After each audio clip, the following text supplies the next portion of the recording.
thank you, Dr. Meenakshi, for giving me this wonderful opportunity, and thank you to AIOS. My topic is management of cataract alone in primary angle closure and primary angle closure glaucoma. So the controversies in the management of primary angle closure and primary angle closure glaucoma has begun with Dr. Bansal today, and it has been evolving with every presenter over here. Just to define, as we all know, the new classification of angle closure disease. We have primary angle closure suspect, primary angle closure, and primary angle closure glaucoma. So what is this primary angle closure? Because this is the topic I am dealing with, cataract. An eye is at least 180 degree, or in the current epidemiological definition of 270 degree of iridotrabecular contact, with raised intraocular pressure of more than 21 millimeters of mercury on one or more occasions, or peripheral anterior synechiae, or both on indentation gonioscopy, with no evidence of optic neuropathy and the absence of any other ocular pathology. So that's the definition of primary angle closure. In this we have appositional angle closure, where we have raised IOP because of the friction of a slight touch of the iris with that of the trabecular meshwork, resulting in raised IOP but no peripheral anterior synechiae. Then the synechial angle closure, where we have the goniosynechiae going on to the trabecular meshwork, and an acute presentation of angle closure. So, does the lens really contribute to angle closure? So, the most common cause we all know is relative pupillary block. And in predisposed eye, it could be it's more of an anteriorly placed lens, which is coupled with a steeper anterior surface, what we call as the lens wall, that results in an increased area of contact between the iris and the lens. The crowding of the angle often coexists in predisposed eye. So the increased thickness of the lens and increased volume due to coexisting cataract may result in further crowding of the angle. So the pressure gradient rises, and this results in bowing and occlusion of the angle. So, as the story goes, the crystalline lens continues to grow partly at the expense of the anterior chamber, the depth and the volume of which gradually diminish. So there's a study here done by Friedman, which says that the presence of an increased lens wall, or the steepness, increases the risk of having angle closure by about nearly 48 times when compared to a smaller wall. And this has been independent of the lens thickness as well as the lens position. So we all know there is an angle pupillary block. We do a peripheral iridotomy. Of course, Dr. Mayuri has said that it should be customized. You have think of peripheral iris crowding, go ahead and do a laser iridoplasty. So, why, in spite of doing a laser PI or an iridoplasty, the angle closure still continues in some situations? This could probably be because of a late presentation of the case where the peripheral anterior synechiae has already progressed to beyond 180 degree, or it could be a non-pupillary block mechanism like the plateau iris, or the lens itself as a factor causing the angle closure. So we know that there are more than one factors playing a role here. So all of us know IOP is the only modifiable risk factor in the management of any kind of glaucoma. IOP reduction after cataract surgery is supposed to be sustained and significant. And more significant, that's around nearly 3 to 4 millimeters in patients with glaucoma than in normal. This was a study that was done, and it was found that nearly 75 to 85% of the patients, the IOP was maintained even up to 5 years of following cataract surgery. And they found that the phacoemulsification reduced the intraocular pressure much more than the manual ECCE, and this could probably be because of the increased facility of outflow and opening of the angle following phaco. And there is a recent study by Alargan which also says that when they have equated the drop in the intraocular pressure and the optic nerve head or the visual prognosis, what they say is nearly even a 2 millimeter of mercury reduction preserves 7 sight years of visual function. So are we justified in doing a primary lens extraction? We know that the lens extraction widens the angle, provided the angle is not completely closed with peripheral anterior syndicate. Hence, gonioscopy still remains indispensable for identifying these patients. As I said, you can identify the extent of angle closure, presence or absence of syndicate, extent of syndicate, and more than this, angle closure despite of a PI, whether it is the lens as a factor or it is the angle crowding. UBF also helps in complementing the results of gonioscopy. It tells us that the dynamic features of the iris as well as the lens that behind causing the appositional angle closure. Anterior segment OCT also gives us an idea about the morphology and the measurement of the angle.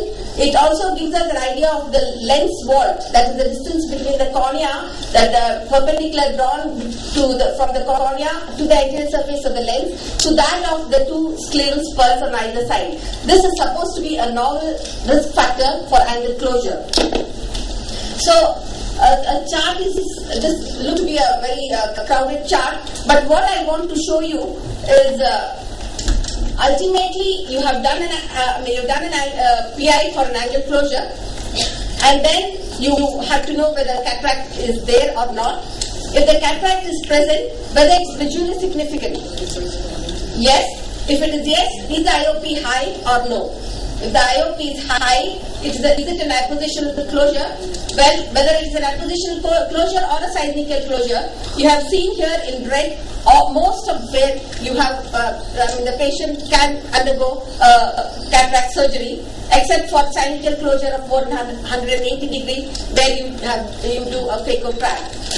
And if it is not visually significant, even then, if it is an appositional closure, well, an early lens extraction does help. And cataract if the cataract is present, is not present, then if it is an appositional closure or a syndicate closure, just as here, early lens extraction isn't going to benefit at all. So, when is this clear lens extraction really is it indicated? So we all know that if since the standard approach to primary angle closure management has been noted to have variable success rates. So lens extraction has now gained an increased recent interest. For glaucoma patients with cataract, yes, cataract extraction has to be done. But in the absence of cataract, whether whether the lens extraction is needed or not, and the timing of such an intervention still remains an open debate. So this requires further MRC-funded trials. This is one of our patients who had an acute angle closure attack, and the patient was treated for about 4 weeks medically. And you can see the shallow anterior chamber over here, the central anterior chamber depth. The UBM shows a pupillary block, and then this shows the increase in the thickness of the lens. The anterior chamber over here is shallow, and this was following phaco, the increase in the anterior chamber depth. Similarly, the gonioscopy which was done prior to the phaco surgery and following the phaco surgery. So this was the same case after cataract extraction.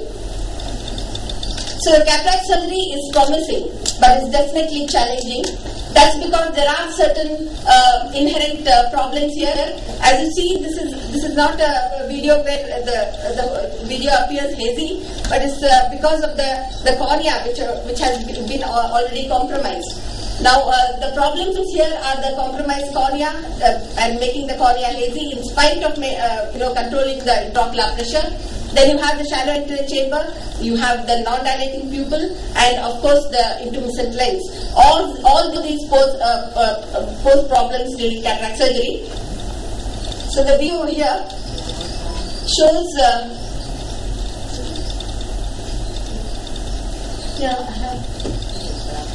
Excuse me.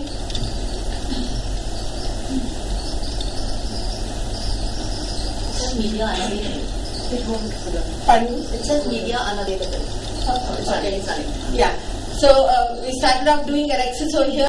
Making a rexus is also pretty difficult, and you can use a dual technique of both the needle as well as the for rexus faucets. You can see here the patient just moved away and the rexus literally was lost. Then I enter the anterior chamber, and this method of the triplanar tunnel with the anterior entry may help in stabilizing the anterior chamber. And here I have used the rexus forceps to continue doing my rexus, and somehow managed to continue the rexus and got over. But the difficult problem here is because of the zonules not being being compromised. Even hydro dissection and getting a nuclear rotation is difficult here. So many a times what you can attempt is to do a debulking of the nucleus, which itself can help in hydro dissection and then do the rotation. And over here the cornea was very hazy, so we just had to try the last method, that was the removal of the corneal epithelium. So we stripped off the corneal epithelium, and then if you watch over here, I'm finding it difficult to rotate the nucleus, trying to just separate the lens. And here I'm removing the corneal epithelium just to make the cornea visible. Yeah. So the lens matter is just now removed now, and sometimes the pupil being small may also be a problem. Over here you can use pupillary hooks may help, but iris expanders is a big no because of the compromised anterior chamber. Well, following the surgery, anyway, the surgery did go without any events, and you can actually see a pretty clear cornea following the phaco surgery. You have post-operative inflammation, so intense steroids need to be given, and definitely if there is a dysfunctional tubercular meshwork, filtering surgery is the answer. So there have been certain studies where phaco versus phaco tram. Here, IOP as a final follow-up did not differ between the two. Decrease in IOP was slightly more in the combined group, but definitely 2 patients had hypotony in the combined group. So lens removal does have a long-term benefit. It relieves pupillary block, reduces the risk of acute attack, deepens the anterior chamber. Passive lysis of the peripheral anterior syndicate occurs from irrigation. Prevents the progression of angle closure, beneficial effect on IOP control, decrease the requirements of topical glaucoma medication, and of all improves the vision. So having acquired the technology and skills in performing a safe surgery, one should aim at early lens extraction to prevent developing optic neuropathy. We do have certain trials that are coming up called the EAGLE trial by Friedman et al., which aims to evaluate whether lens extraction improves the patient clinical outcome compared with the standard care. This may soon give us a proper evidence as to whether cataract extraction is needed or not. Thank you.